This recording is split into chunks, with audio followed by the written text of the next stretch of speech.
Hello students. आज हम chapter 2 का एक्सरसाइज का प्रॉब्लम 2.6 डिस्कस करेंगे। क्वेश्चन है, three capacitors each of capacitance 9 picofarad are connected in series. Alright, तो तीनों को सीरीज में कनेक्ट किया है। There are two questions.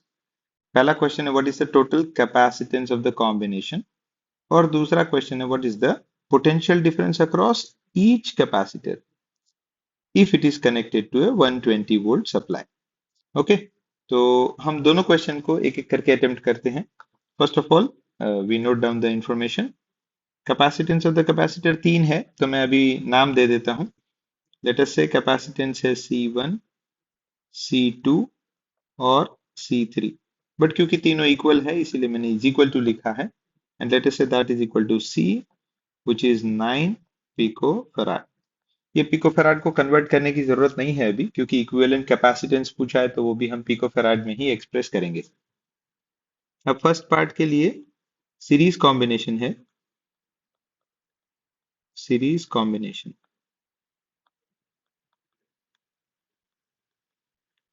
तो जब हम कैपेसिटर्स को सीरीज में कनेक्ट करते हैं तो उसका इक्विवेलेंट कैपेसिटेंस कैसा होता है? Equivalent capacitance is given by 1 upon C equivalent is equal to 1 upon C1 plus 1 upon C2 plus 1 upon C3।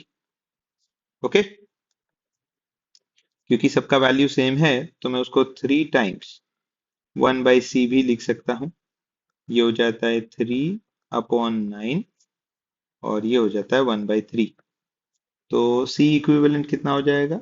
The equivalent capacitance is, इसका उल्टा करके लिख सकते हैं, दैट इज 3 पिकोफराड। ठीक है, तो this is the answer to the first question, that is equivalent capacitance कितना होगा। तो इस तरह से कर सकते हैं अपन। और सेकेंड पार्ट है, there is part two. Part two में हमें कहा है कि पोटेंशियल डिफरेंस हर एक पे ढूंढना है। हमें ये पता है कि अगर हम तीन कैपेसिटर्स को सीरीज में लगाएं, ठीक है, यहाँ पे मैं एक छोटा सा फिगर के हेल्प से एक्सप्लेन करता हूँ। तो यहाँ पे अगर सोचिए आप कि टोटल पोटेंशियल जो है वो अगर 120 वोल्ट का हुआ, ठीक है, और अगर हमारे पास सीरीज कनेक्शन ऑफ कैपेसिटर्स हैं तो हमें ये पता होगा कि ये सारे कैपेसिटर्स के अक्रॉस वोल्टेज जो है वो डिवाइड हो जाते हैं, V1, V2 एंड V3।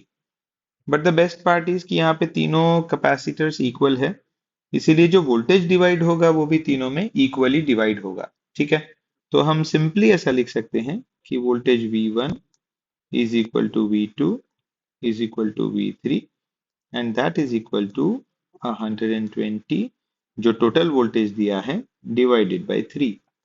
और ये 120/3 यानी 40 वोल्ट्स हो जाता है। ठीक है, तो the voltage across each capacitor is 40 volts. This is the answer to the second question. तो ये हमारे सेकेंड क्वेश्चन का आंसर हो जाता है।